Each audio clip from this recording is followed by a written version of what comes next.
This week on the Fantasy Beer Name Podcast. Verdant have broke ranks and sent their beer out early. Is that them flexing some big dick energy? This damn fool's bought out a 13% barley wine. I've got raisins falling out my arse. There's a blood clot in there that they had to get out. No, your days as a foot model are long gone. You've burped a whiskey egg. Can we put them in like DVD regions? Is it region 1?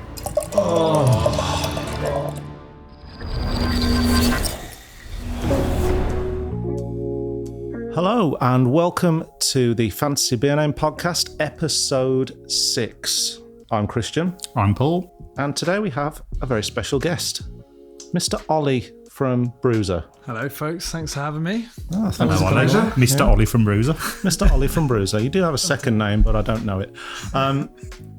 We thought we'd get you on because, technically speaking, you are like our channel sponsor, whether you like it or not. Technically. You just don't know it. That's actually how we got you here. You didn't know. You do realise you're our sponsor. Like, what? So yeah, I mean, thanks for coming along. Today we're going to be talking a little bit about what you guys have been up to, especially as this episode goes out, which will be at the end of November, just ahead of your big, I would say this is probably your most ambitious project to date. Absolutely, yeah. ProjectX. So yeah, we're going to basically talk a bit about that, really. I don't know if you listen to our podcasts, Olly. But I've heard a few. But basically, the reason why this is called the Fantasy Beer Name Podcast is because every week we kind of pick a fantasy beer name. This is a beer that doesn't exist. So a little in-joke between me and Paul. We pull a name out. We tell the story behind that hilarious name. And then we kind of allocate it to a brewery or a style at the very least. What are we going for this week? We struggled a little bit because we forgot to plan. But we do have one, and actually it's got a good story behind it as well. So this episode is called The Swig Has Turned. The swig has turned. Okay, let's do this again then, Olly. Can you ask, what does the swig has turned mean? What's the story? What is the story behind the swig has turned? The Swig Has Turned. I'm glad he asked that. Come back with me a few years to Christmas 2021, I think. Can't remember. I was quite boozy. When we still had Hall beer. There's some friends of ours, well, not friends, acquaintances, not even acquaintances. Do they listen to this? Friends adjacent, I'd say. Do they listen to this? I don't know. I haven't seen them in ages. In fact, they moved to Cyprus. If they listen to this, they're friends. Okay, fair enough. Friends of the show. friends of the show. So a couple of friends of ours, James and Jody, they are in a group of professional beer drinkers who tour the country and get mullered, basically, wherever they go. And they call themselves the Top Beer Crew. They name themselves. It's pretty official. They have T-shirts. The Top Beer. They have a logo. Crew. Yeah. So like a Top Gear kind of. I think so, yeah. You'd think, wouldn't you? And there's a group of them of all different ages. I say all different ages. They're mainly in the 60s, I'll be honest with you. Except for James and Jody, who are the younger ones. But that is weird. One of the member of the crew is called the Swig. Right.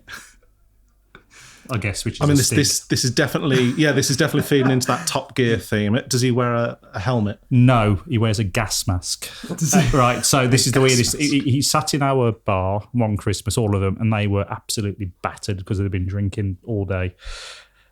And they were spending hundreds upon hundreds of pounds in every venue they're in, just drinking the places dry. They're brilliant for business, to be honest. But every time someone got a phone out to take a social photo or a picture of their beer, the Swig would pull out a gas mask, and this is like a proper, wartime gas mask, and he'd put it on, so he was never shown in any photos because he was paranoid about his image being online for whatever reason. Or his wife finding out. or his wife finding out how much money he was spending. Anyway, so after about 8 hours of serious drinking, James came over to me, and I was behind the bar, and they were, as I said, I'd spent a fortune. Came over and he said, Paul, I'm going to have to ring a taxi. The Swig has turned. And I looked over the Swig, who he's a larger gentleman, just decided that gravity wasn't his friend, and he just refused to get up, and he was rolling around on the bench, and it took about 8 people to pull him up and drag him out the bar, and the taxi did turn up. But it was just the funniest thing when he came over, and just dead serious, obviously pissed, but he was holding it quite well, James was. He just went, Paul, the swig has turned. So this must be an ongoing or recurring thing in the top beer cruise beer sessions where the swig does often turn, because it seemed like it was a thing. I mean, is that what was it? Just the fact that he couldn't keep hold of his faculties or gravity? Yeah, it's not like not like he gets fighty or anything. No. It was one impy stout too much, I think, and it took him. Speaking about one impy stout too much, I feel like I've had not enough beer. Because we usually say, "What are we drinking?" We do usually. And we've say usually that. got a drink on the go. So what are we drinking? Well, what will we be drinking, I think. So, Ollie, talk us through what you've sent our way for the purposes of this podcast. So here you've got your hands on, well, none of us have tried it before. So this is, you've not tried this yourself? No, not tried this. This is a first? First time trying it tonight. So this is the first of our release of our ProjectX series, which is a collaboration of 12 different breweries producing 6 different beers, high-strength beers. A bit of a series for Christmas. We wanted to put something a bit special together for our subscribers. So this is a DIPA brewed with Verdant and Floc down at Verdant in Cornwall.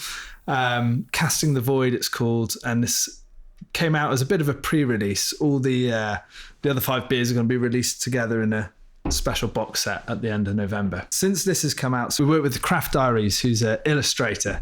He makes like glassware predominantly. He's an awesome guy. He's been great to work with, and he's designed all the artwork for each individual can as well. Really cool. So together as a set, they're going to just look awesome. Excellent. Really cool. Well, this is an exclusive then. We've got our first exclusive. Oh, sounds healthy. It does sound good. The best thing about having this many cans is that we basically can just have a can each. Yeah. Oh, that's true, yeah. Are we going to do that? Yeah. Oh, Christ. We rarely get to do I'm this. pouring yours, so Okay. there you go. So, don't say I don't do anything for you. So this is, I don't know if you said the name already, but Casting the Void. Yeah, so this is a 8.4% DIPA. Mm-hmm. As you said, a collaboration between Verdant and Floc. So we've got Mosaic and Nectaron and Riwaka. So yeah, some big New Zealanders there. Yeah. Are we the first people to drink the ProjectX beer from the can? I think I have seen Verdant did a big box through us with like 10 cans. So I think it has been landing out there. I think I saw about 40 or so check-ins on Untapped so far. Is that so? Verdant have broke ranks and sent their beer out early. Is that them flexing some big dick energy there? It's partly when we could get the collab brewed in for, but it's been quite nice for us actually to like release one beer before the rest of them, because then people get their hands on the can, they get tasting it, and then they're like, true. Want to get the full set. Cheers, by the way. So Yeah, cheers. Cheers for having me. That smells amazing. It does, doesn't it? Wow. That's a Verdant. That's Verdant, isn't it? I mean, to be fair, unsung hero there in Floc, because I think Floc actually, are they still like a one-man? Or pretty much, yeah. I think he's got a few more now in the tap room and stuff like that, but it's pretty much just Ross. Because I mean, like, I've always been impressed by Floc, and I just can never get my hands on him as easy. You don't see him around here very often, do you? No, well, hopefully next year when they come on Bruiser, we'll be able to access them a bit more. But snag them already. Another exclusive. Two exclusives. Hang on a minute. This is going to be hot and heavy, Chris. But Verdant kind of, they were just like, yeah, project sounds awesome. We'd love to work with Floc on this one. So we were like, absolutely. I've known Ross since before we set this up. So it was like, yeah. So in a way, like with regards to the collaborations, obviously we can talk more about that and the stories a bit later on. But did you have some of the breweries that kind of nominated who they want to work with? Not really, no, we chose the rest. We chose quite well. There was a couple that we wanted to have involved, and they couldn't because they couldn't brew it at their place, didn't have it in the schedule, didn't have time. And we partnered with them with another brewery that also couldn't brew it at their place, because we kind of woke up one morning, thought of this idea, phoned around breweries and said, oh, we got this amazing idea. Do you want to be involved? We need to brew the beer in like 3 weeks' time for it to be ready. So we pulled it together all quite well. The breweries pulled it together pretty well. How do you find it as a non-brewing entity with the collabs? Because do you find it easy to entice people to do, or is it kind of a bit of an uphill struggle sometimes trying to convince them, come on, let's do a collab beer together? Because you're more, I suppose, in the marketing wing side of things rather than a... Yeah, it's an interesting one. I mean, obviously we've got a route to market to sell a decent amount of beer. I think with like Verdant, we've been knocking at their door for ages asking to do a collab, and they said yes ages ago, but it's just taken a bit of time to get the wheels in motion. So, this is the story when Billy didn't get back to you for 2 months, and you already allocated that. Oh, that was the last collaboration that we did. Yeah. But this one, no, it kind of. So I asked Verdant to be involved in the last big sort of project collaboration that we did, which we called the Ultimate Collab. So we chose 3 breweries to work on a beer with us included as well, so 4 of us in total, and then we put together a box with sort of 3 cans from each brewery. So really wanted Verdant to be involved in that one, and they're just a little bit slow in getting back to me. So by the time Billy had got back to me, I'd asked somebody else, and it was like, no. Everybody loves Verdant, right? I love them, one of my top breweries out there. So the last collab that we did, was well happy with all the breweries that we had involved with that. And then I was kind of on the phone to Billy again saying like, right, we've got another idea now, let's get this one in the diary. So it all worked out in the end. And he said, only if we're working with Floc. Yes. Cool. Which obviously I'm not going to be disappointed about at all. Absolutely. I mean, canned very recently as well. Very end of October. So the box then, as you said, they're all big beers. I think there's 4 dippers? 4 dippers, Impy Stout, and an Impy Sour. So 6 beers in total then. So, and they're all pretty punchy, pretty big. Yeah. Who else have we got then? Who's collaborating? Cool. So first one that's released here is the Verdant Floc one. We've got Drop Project and Neon Raptor collaborating on a Dipper 2. Missing Link Full Circle, Baron Gravity Well are also doing a Dipper 2, which I'm buzzing for. Vault City Pastore on the Impy Sour, and we've got Tempest and Unbarred for the Impy Stout. Oh, lovely. Which is a panettone. Yes. I've just read. Yeah.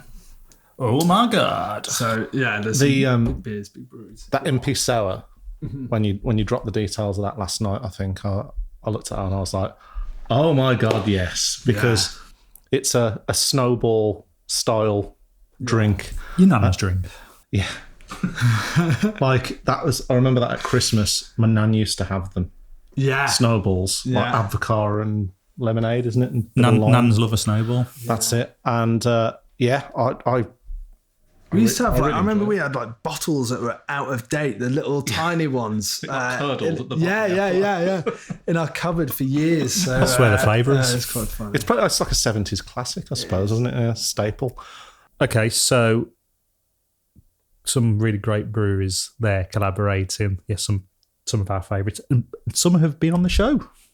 Yes. On the channel, should I say. So we've had Pastore, we've had Baron. That's Verdant. it. Verdant, obviously. Verdant, yeah. Who did you enjoy working with the most? And I apologise in advance for anyone you don't choose.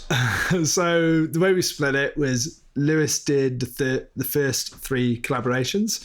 So he did Verdant Floc, Pastore, Vault City, and the Drop Project Neon Raptor one. And then I did the final 3. So all of them were great, obviously. I did have a wonderful time at Missing Link Brewery with the guys at Full Circle. Bit of a slept-on brewery, I think, Missing Link. Yeah. Just like they're kind of just doing their own thing on a farm down in Sussex. Jeremy's used to be a winemaker from Zimbabwe. Oh, was a tobacco farmer originally. Oh, wow. And then traveled the world making wine, and then decided to set up a brewery. And he'd never brewed a beer before buying this kit and launching Missing Link.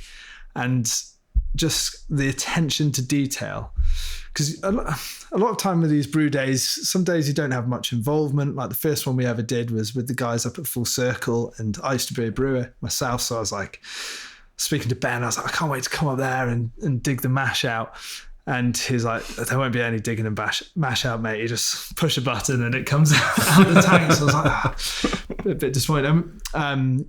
So the first collab we did with them, but it wasn't really that too hands-on. But kind of Jeremy, obviously we had the Full Circle guys coming down from Newcastle. So Jeremy waited until everybody arrived before we began mashing in, which wasn't until like midday, 1 o'clock. And you know, all the bags of grain, before we loaded them into the hopper, we were testing the temperature on them so he could, you know, adjust his calculations in a mash tap and the strike temperature.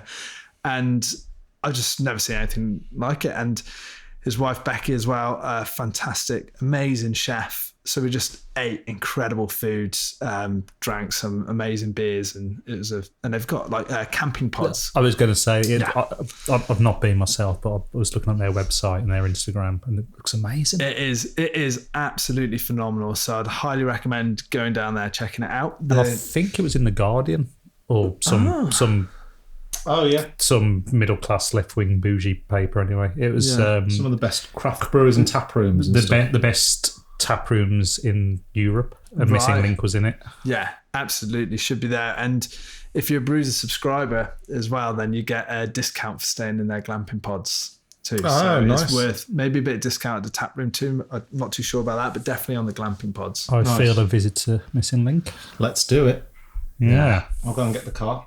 For people that aren't subscribed, do we have a code? For new subscribers, we've got a code for you. Hey. What does it do? Planet Beer TV, and it gets you £8 off your first box. £8? Yeah. Nice.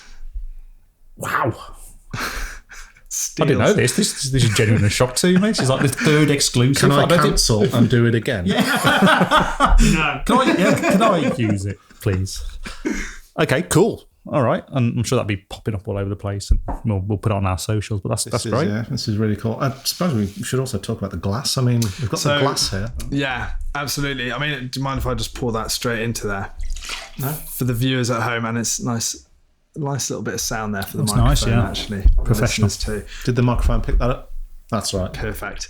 But the Craft Diaries, he's created this awesome glass for us of basically our sort of mascot Astro getting abducted by an alien, and then they end up cheersing and having a beer together. But can you guys pick up anything from? So it tells a story. Tells a story, yeah. There's a Michelin man. There's a Michelin man there. Yeah. Do you know who that's reference to? No, Tiny Rebel. Isn't his real name? Yeah, because the real Michelin man isn't the logo's name Bibendum. Potentially, I'm not. So that's not the clue. It's the thing that to do with Holy Goat. Well, they're not involved, but another sour brewery is so the Ram's Head from Pastore. Yes, of course. The Michelin Man is actually the Mitcham Man, because Drop Project are based down in Mitcham. Oh, it's too clever for me, aren't they? And maybe I'll leave some of the others on there for your listeners and viewers to. That's really cool. Themselves. Okay, so there's a load of hidden messages and meanings in this glass. You've got Saturn, which kind of looks like our logo. Yeah, well. That's intentional, right? Yeah. As the official sponsors of ProjectX, I suppose you have to be on there somewhere. Is that a frog? Yes. What's the frog? What's the frog? Baron. So he's got a frog on one of his cans. That's deep cut, isn't it? Yeah. So That is a deep cut, considering we were down there the other week and didn't clock a frog. I hope I'm... Didn't clock a frog. Didn't I hope clock a I'm frog. not Beer wrong name. and that's like Floc or something, but I'm pretty sure that is Baron. Yeah. Yeah. The swig's turned, by the way. What we're saying? Who's brewing that? It feels like it needs to be someone from this collaboration. Do you reckon? Yeah. I mean, to be fair, there's some really cool names in this, and they all follow that kind of planetary, galactic theme, which is great, which we all share. Yeah, we do. Who came up with the names? So, Casting the Void is a mixture between David Craft Diaries, a little bit of us, a bit of the breweries, a complete mixture, actually. I think the guys at Verdant pulled out the Casting the Void name. Intergalactic Panatone, Intergalactic was... Oh, nice. Yeah. Unbarred Tempest, I think those guys came up with that one. Nice. Cosmic Snowball, I think Lewis came up with that with Bennett Pastore, and Craft Diaries probably. They basically just took a snowball and just put cosmic at the front. Shit, we need to make it kind of galactic sounding. Cosmic. A cosmic snowball is actually another name for a meteor, I believe, as well. Oh, okay. So, yeah. Well, today I learned. There we go. Yeah. As we do every day. Do you tend to find that the breweries are relieved when you've got names and artwork already made? Like fuck, that's one thing I don't have to do. Yeah, I think a lot of them were very happy with that. I thought you were going to say, are they relieved when you leave? Probably that too as well. Paul. I'm not gonna lie. Yeah, with the labels and stuff, I think it saves them a headache, right? And coming up with, I think, like yourselves with, I can imagine the Fantasy Beer Name podcast, you've probably got a few names in a hat, obviously, that you pull out each week. I think a lot of the breweries will have that too. Yeah. So yeah, for us to kind of get in there and just say obviously the Craft Diaries is an amazing illustrator. You're not gonna complain at him doing your artwork, really. So No. Yeah. It is lovely because it's nice that they all kind of follow that similar theme as well. There's like just different colours and designs in there, but they all kind of have that overarching, very Craft Diary. That's it. And each one gives a nod to the brewery, as I say. So on this one, we've got the Floc flower there. Yeah. Yes. So there's some very subtle ones on some of the other can art as well. So do look into it and try and find what you've Nice. got on It's like looking at the sky, at the stars. What can you see? there. Very romantic. Beer. Okay, well, I mean, that's pretty much like part one. I think we must be approaching the half an hour point, right? Yeah. So I suppose we should take our little interlude and do the fantasy ad break. Are you familiar with the fantasy ad break? I have. I remember the first podcast that you guys released, and I was driving in the car listening to it, absolutely wetting myself. That's nice. So, yeah. I think I was voice noting you after it, saying what? You did? What You I did, did. yeah. You sent a nice voice note. That's really encouraging. It's good. Please send someone, I've wet myself. I think you crashed the car and some beer in the back was all over the place. Stop laughing, call the police. This is serious. Actually, just after that, I had a Kernel bottle explode on my Was it? foot and I had to go to hospital.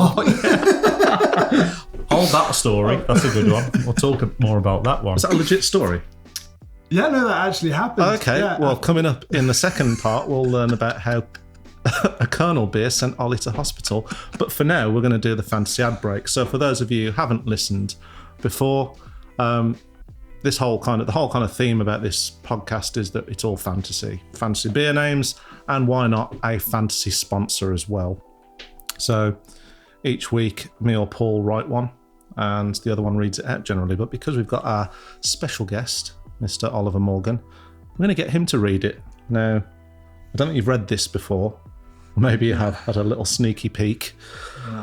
Yeah, I always get nervous when you chuck me something like this to read. So Yeah, well, let's tee you up nicely with the fantasy ad break. And now, time for a word from Planet Beer TV's fantasy sponsor. hey there, fellow craft beer enthusiasts. We know life's a non-stop roller coaster of work, side hustles, and the occasional spontaneous adventure. But just because life moves at warp speed doesn't mean that you have to compromise on your craft beer passion. Enter Hop 2 Cup, instant powdered beer, the ultimate life hack for those of us who appreciate a finely crafted brew but don't always have the time to hit the local tap room. Hop 2 Cup brings you the essence of your favourite beer styles but in a super handy powdered form. Simply open the sachet, pour the powder into a glass, add water and stir. Before you can say, "What juice bombs you got on, pal?" you'll have a near perfect craft beer to enjoy on the go. You see, we get it.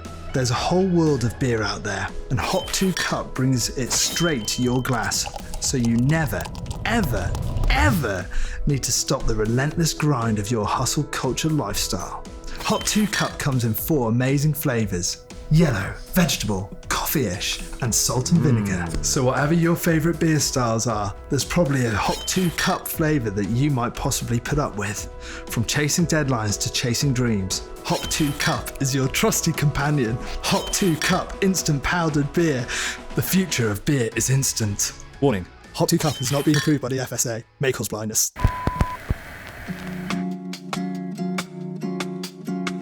Welcome to part 2. Hello. Hi. So that was fun. That old little advert there, that was one of yours, Paul. It was, yeah. How long did it take to think of that one? Well, luckily, I had an existing template in a well-known food kind of substitute thing that you can get in powdered form. Does it rhyme with fuel? It rhymes with fuel, and I just basically ripped that off. Fair enough. It's amazing how little I had to change. I think the flavours are pretty much the same. Yellow. Wonder if they're pissing themselves when they're reading it out as well for their Well, if they're not, they should be. Yeah. The flavours are pretty surreal. I suppose salt and vinegar's in there for the Northern Monk fans. Yep. But yeah, no, you did a great job there. Thanks. Yeah, you'd think that you've done that before. When we hopefully start serialising our Masters of the Brewniverse extended universe, maybe you can come on and narrate a few episodes. Yeah, well, when I first walked in here, I was expecting to see action figures all over the house, and I haven't even seen one yet. They don't exist. They don't exist. They don't exist. No, it's all AI. Never. What? Yeah. I mean, you know this, but what's AI? Never heard of it. No. So all the visuals that pop up in the it's basically my little. It's how I'm getting to grips. It's how I'm dealing as a video editor with the wonders of AI and how it might steal my job and kill me in my sleep. I'm just basically trying to utilise the tools. Ahead of the game. Trying to get ahead of it. So yeah, but it's quite fun. Yeah. So yeah, just use some of the image generators. You could use me, or you could just go and use it. Okay, well that was fun. Let's end the podcast here. No, there's loads of stuff we need to discuss. We need to talk about the Kernel bottle that nearly killed Olly. Yeah. You teased that one in part 1, so. I did, yeah. Well, welcome back to part 2 for the Kernel story. Professional. Hopefully it won't let us down. No. The Kernel never let you down, so. No, of course they don't. Why would they? But yeah, basically, I was driving around in my camper in South Wales, canoe on top, ready to go to the Gower, surfboard on there, wetsuit in the back, buzzing for a weekend camping down in South Wales, listening into your podcast and almost wetting myself, hearing it for the first time. I decided to pull over in a lay-by to, I think it probably was to quench my thirst, but not with an alcoholic beverage because I was driving, obviously. Yes. Just to fill up my my water bottle, and opened the sliding door to my van. I had a box of Kernel in there, and the box had fallen, and with them being glass bottles, slightly under pressure, being shaken up in the van, bottles came flying out the door and exploded on the floor. I was there in my sandals. And yeah, completely cut my foot up. So I had a manky old t-shirt lying around in the back of the van. So I kind of bandaged my foot up with that, and then drove to hospital. And it was there's a blood clot in there that they had to get out. Oh, that was dude. horrible. Yeah. So sorry about that for your listeners. Fantastic. And then I still went camping and didn't get to go in the ocean or do anything fun because of the risk of infection. Okay. And I suppose now your days as a foot model are long gone. I know. Were they insured? Your feet? I was expecting a fun, jaunty story of it, but that was just horrifying. Yeah, I know. Yeah, pretty horrific. I don't know why I was expecting maybe that like the bottle top would come off and hit you in the eye, even though I can see your eyes fine. You don't know, do you? It does paint a lovely picture of you being like the Ray Mears of craft beer, though, which is Yeah. lovely. Like Yeah. action man, ready to go. To be Love fair, it. when we came round to your tree house, I very much know. I knew then that you were the Ray Mears of craft beer. So So if anyone doesn't know, for the time being, Ollie actually lives in a treehouse. I mean, talk about action man. Yeah. It's been a cold few winters in there, but good times, that's for sure. Listeners might not know much about Brewser either, to be honest with you. Let's not assume that everyone knows who Brewser is. Absolutely. I know we do, obviously, and obviously we've gone a long way through this podcast for not knowing. Yeah, I know, but when you start running out of material, you kind of have to go back to the basics. Let's fulfil our contractual obligations. Sponsors. Tell us about Brewser. So Brewser, we're a craft beer subscription, but really in essence we are a marketplace.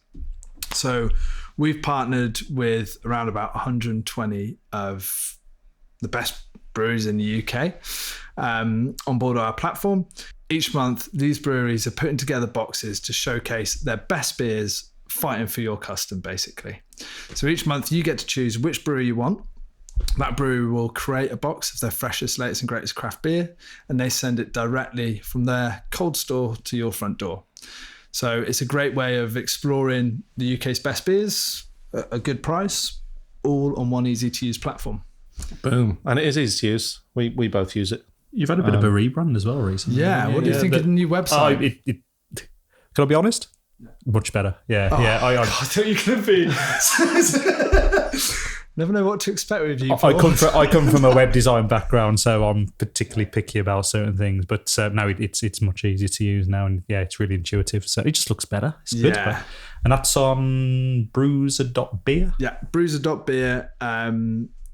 So you can go on there, have a play. We've got boxes starting at £29 for our Brewser Discovery, including delivery. We had Cloudwater last month. This month we've got Howling Hops. Another exclusive. Next month we've got Brew York, but they're putting together a Christmas pack for us. Lovely. Which will be quite good. Yep. We got loads of other offers. Verdant did a sort of 10 can big bumper box with, I think it had about 4 dippers or something stupid like that in there this month. There's always something special going on. Dark boxes. Yeah, I mean, I tend to use it for the ones that I've not had. I just find it an easier way of getting so recently I had Bullhouse and Chapter. Nice. Speaking of which, yes, we do. Before we move on to that though, I want to continue the fantasy theme. Okay. And I want to talk about fantasy breweries for Brewser, our fantasy lineup. So I want to give you I'm basically giving you a wish list of what breweries I want to see on there. Yeah. Nothing bound. it's all going to be Verdant, by the way. Yeah, only Verdant. Nothing bound. Now, this one isn't a massive deal for me or Paul because we can just go to the tap room. But people need Dave's beer. Okay. Nothing bound. Yeah. So that's one. Yeah. Shall I say anything on any of these breweries? You can do if you want. Yes. Okay, quick. Nothing Bound. Love their beers. Spoken to Dave quite a few times. Very small range that he puts into cans. But last time I've spoken to him, so he only had like 2 cans available.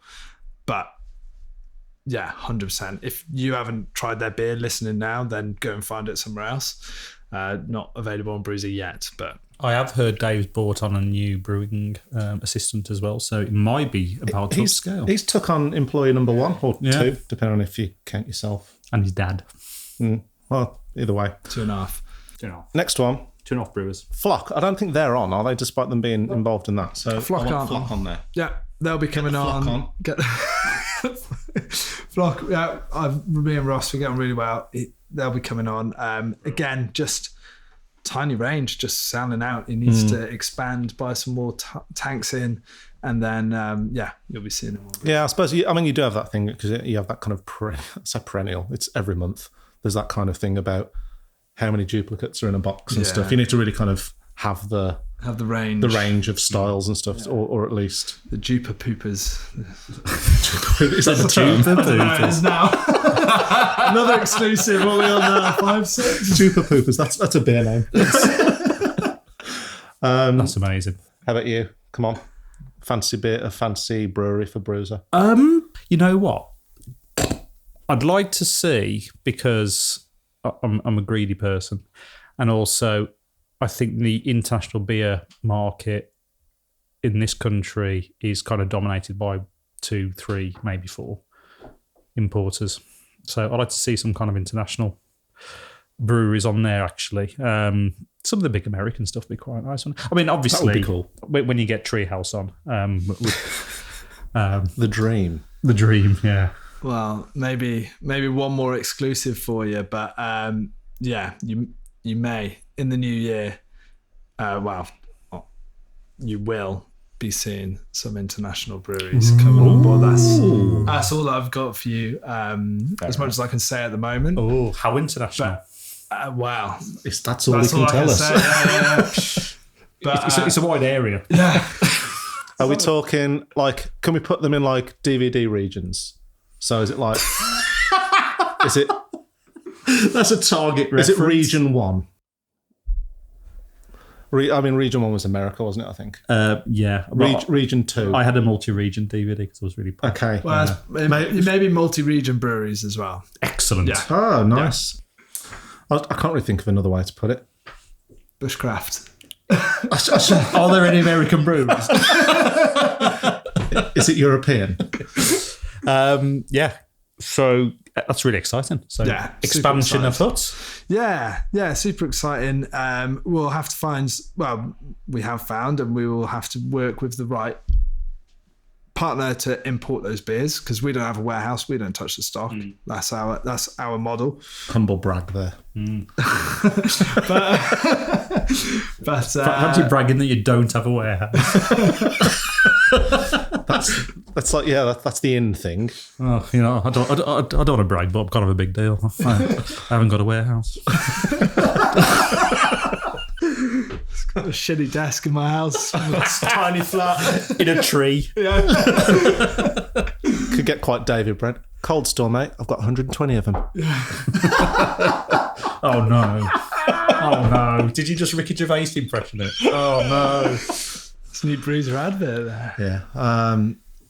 Well, I'm getting thirsty. You need to drink your beer, drink your fruit juice, and now we can come to a can that I had in my chapter box, which I'm never going to drink on my own.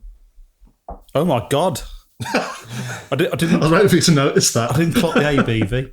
This damn fool's bought out a 13% barley wine.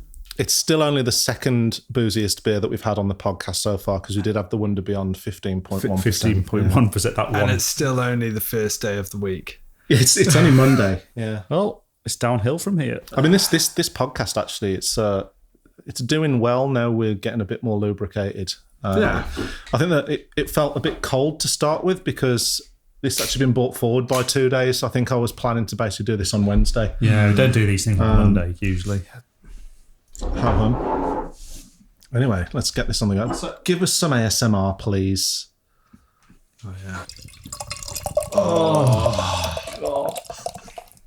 Oh my God, that's a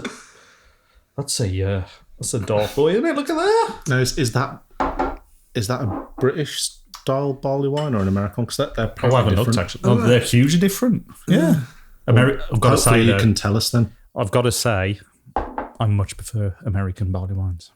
I don't know the difference. This list looks British. Wow. Thank you. But American barley wines are kind of like a sarcastic. Wow, thank you.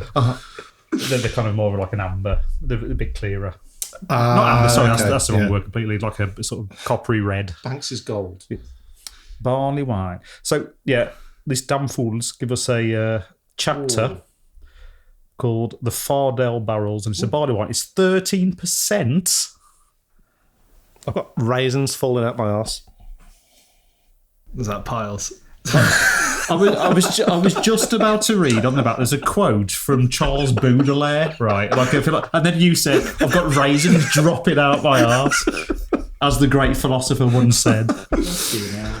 Tell us a bit about Chapter. We might as well feature them while they're here. Yeah, I don't know much about Chapter. I think I maybe have had one or two of their beers. So the reason why I had them is because I've not had any of their beer before. Chapter are awesome. Based in Cheshire, predominantly do quite a lot of cask. I believe Noah used to be a teacher and then set up Chapter Brewing. So one of my favourite beers of this year, I think I was at a Craft Beer Expo, a beer festival in Liverpool. Noah was there and he goes, "Ollie, come and try this." And it was a stout barley wine, a stout wine. And Noah's pretty good at just inventing new beer styles. So they have stout wines in America, but they call them barley wines with stout or something. Oh, okay. So that tastes like I'm drinking a full-blown fruitcake. Tastes like I'm drinking a hangover on a Tuesday, to be honest with you. That's a big beer, isn't it? What do you eat in the morning on a Tuesday? But this was barrel aged. You can stop talking about raisins dropping from your shut forth from your arse. This was barrel aged in whiskey and Girvan 1991 bourbon. Sorry, I read that completely wrong because I've got really terrible eyes. Tomor 2002 whiskey and Girvan 1991 bourbon barrels. wow. Freaking hell. That's boozy as. Yeah. Boozy as boys, and it's I'm definitely getting the whiskies Definitely. Yeah. shining through there. Yeah, it is. It's very boozy. But as you can see on the can art as well there, I mean, for the listeners here, the can art's really interesting. Chapter Brewing, they pair, rather, a lot of brewers will pair their beers with music, whereas Chapter will pair their beers with literature and books. But the artwork on the can is, they work with Boneface, who is an illustrator who does a lot of artwork for Queens of the Stone Age and stuff like that. So he's involved in it as well. I think in the Brewser box you get a little. Do you get a little bookmark? Yes, two actually. There's two. Check Yeah, you out. I gave one to the wife. Well, there you go. Subscribe to Brewser, and you can, That's Christmas. It's still only the second coolest thing that I got in a Brewser box though from Swag. So the first? double barreled sent a beer air freshener for the car. Yeah. They're very good. That was pretty.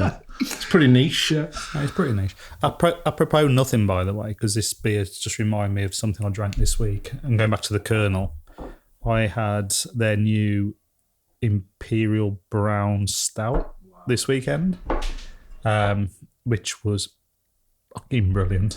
Nice. Like properly good. That's all I have to say on that. I remember me and my dad arranged during lockdown days. We used to do a Sunday afternoon kind of session via phone, and we used to coordinate the beers and stuff. And I picked up that's really sweet. Yeah, I picked up a Kernel Imperial Brown Stout And dropped it on my foot. from Hot Vault. He ordered one from some online site. Got him, and then when we came to actually open them, realised that both of us were drinking different batches because different hops. Nah. I was like, I've got a different one to what you've got. Isn't it? But yeah, that's just the Kernel. Yeah. Grumpy bastards. We'd actually like to get them. I also drank something else this weekend. And I can't remember what it was. Oh, no, it was one of your boxes. It was Two Flints. We got through them pretty quickly. In fact, it lasted about 2 hours. What was the dipper you had in that one? That's the only one we haven't had. I kept that one back to drink yesterday, and then we just ended up going to the Hot Vault for 2 hours and drinking way too much there for Sunday. That Big Phil dipper was Big Phil's great. Awesome. Yeah. It was so good. I love that beer. I think it might be. I can't remember. Yeah, the latest one was Big Bella, I think they put in there.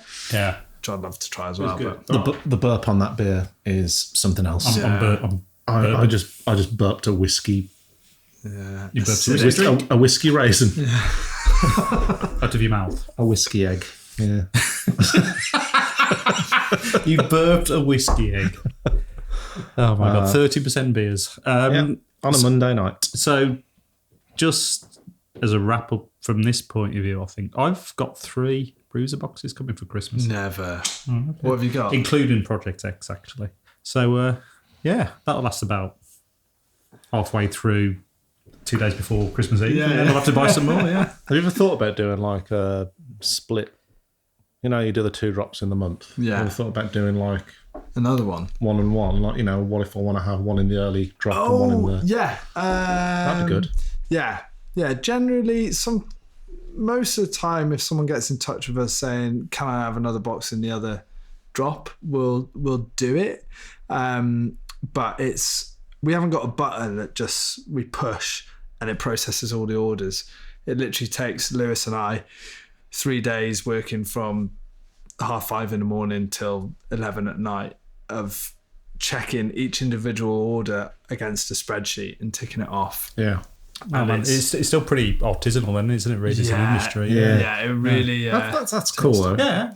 It's cool, but it's not... There's a lot of stuff we need to automate as we grow and we get bigger, but at the moment, that sort of stuff takes up quite a lot of our time. What's quite interesting is last night we put out just a little post to say that we're doing this podcast with you. Yeah. So if anyone had any questions, put that on our socials and also on Planet Brewers on the forum. And no one replied with questions. And I put that down to the fact that you guys are so goddamn accessible. Because basically pretty much whatever they need to ask you anyway, they're just gonna probably drop you a message. Do you have a lot of fanboys? No, none. Fanboys. No. Bigger fanboys than me. No, we got we're very open. We'll talk about anything. Yeah. Why not? Nothing to hide. So yeah. So tell us a bit more about that international So same day delivery, is that on there? Yeah. I do have one last question though. Okay. Really important. Yeah. Actually, which we usually do when we visit a brewery or a tap room or something like that. We ask the question: who is your favourite member of the Wu-Tang Clan? Ooh. Wow. And you can't say old dirty bastard because that's what everyone says. Yeah. Who is your favourite member of the top beer crew? The top. Bring it full circle. I still want my Wu-Tang answer. Wu-Tang is obviously, and Wyclef. No, is he Wyclef? Yeah. Who's that? Wyclef. Oh dear, Olly. Oh no. Is he not? No. Fuck. Oh, he's Fuji's, wasn't he? We'll edit it. Still Wyclef. Yeah, edit that. Don't make me sound stupid, guys. For God's sake. Just say Ghostface Killer. Favourite Ghostface Killer, Paul. Obviously. Yeah. Oh. Same, really. Wyclef is my favourite member of the Wu-Tang Clan. That's got to be a beer name. That's a beer name. I mean, I think we've currently got Capadonna as the best member of the Wu-Tang Clan. He's the best worst one. Yeah. The best worst. We're swapping that out for Wyclef now. Yeah, Wyclef is my favourite member of the Wu-Tang Clan. Yeah. Excellent, really. But yeah, okay, Swig. Swig, yeah, that's the only member of the top beer crew that I know. Actually, no, I know of Jodie. She's on Untapped, and you know James. Anyway, James May. James Downs. Yeah, so Swig has turned. Who would brew that beer? What beer would it be? You know what? You mentioned Alpha Delta earlier, and I can't really account for their beer names or anything, but having encountered the man from Alpha Delta at a beer festival, Rossi boy. Yeah, he is. Yeah, he's something else. He is. He was like bags of energy. He was frustrated that no one was kind of like going up to their thing because it was a Beer Central one. Oh yeah, in Birmingham. He was frustrated that no one was going up, so he basically just had load of plastic cups, filled them full of a dipper, and then he was going around. You want a dipper? You want some of this dipper? You want some of this dipper? Where was he from? Newcastle. And then I drank it. And he went, and I went, oh, that's really nice. He went, I know it is. I brewed it. You're just doing Billy Connolly. Hooray! As a dipper. I mean, Newcastle is sort of near. So Get to the chopper. I don't know whether we want to include this, but quick funny fact about Alpha Delta is they were one of the first breweries we reached out to when we set up Brewser. And so went around to go and see them. We met all of our breweries in person where we could. And Dave was a guy that was working there at the time. He's like good mates with Ross. They're like, yeah, we'll get on. And anyway, they were never. We had this Google form for brewers to sign to come on board, and they weren't signing the form. I was emailing them, I was phoning them up. I was like, come on, just sign the form so we can like get you on. I saw them at beer festival, and they're like, oh, I would sign the form, but we've got all this beer to go to Beer 52, and there's only like 2 of us able to package it. I was like, I'll just fucking come up there and help you can it, and then you can sign the fucking form. And anyway, so I drove all the way from mid Wales all the way up to Newcastle to go and help them can a load of beer for Beer 52. And they still didn't sign the fucking form. So then I wrote him an email with the subject line, sign the fucking form, David. And I think that eventually got their attention. That did it. Okay, so, I mean, we're kind of down towards the end of this now, whether that's... The dregs. Yeah, the dregs of it. I think we've actually done that in pretty good time. Is it because we couldn't wait to get rid of it, or is it just really nice? Not sure. To be continued, I guess. It's really strong. I'm going before I start slurring. So thank you for coming along. Thanks for having us. Man. Yeah, really it's been really it. nice. Let's do this again sometime. Would love to. Great to have some of the exclusives and whatnot. So, yes. Should we just recap the code? Yes. And where we can get Brewser stuff as well? So for those of you who aren't on Brewser, then do log on to, go to brewser.beer. Yeah. And you can start your subscription with the code for which is Planet Beer TV. All one word. All one word, no capitals, no funny stuff. No funny stuff. Fantastic. So there's the code. So yeah, we'll see you on the next one, guys. Ollie, any last words from you? Raisins coming out my arse. Thank you very much. See you next time. Wycliffe. The Fantasy Beer Name Podcast is brought to you by Planet Beer TV. This episode was recorded by Luke Bartlett with mix and sound design by Jake Healy. Thanks once again to our wonderful sponsors, Mosaic Board Printers.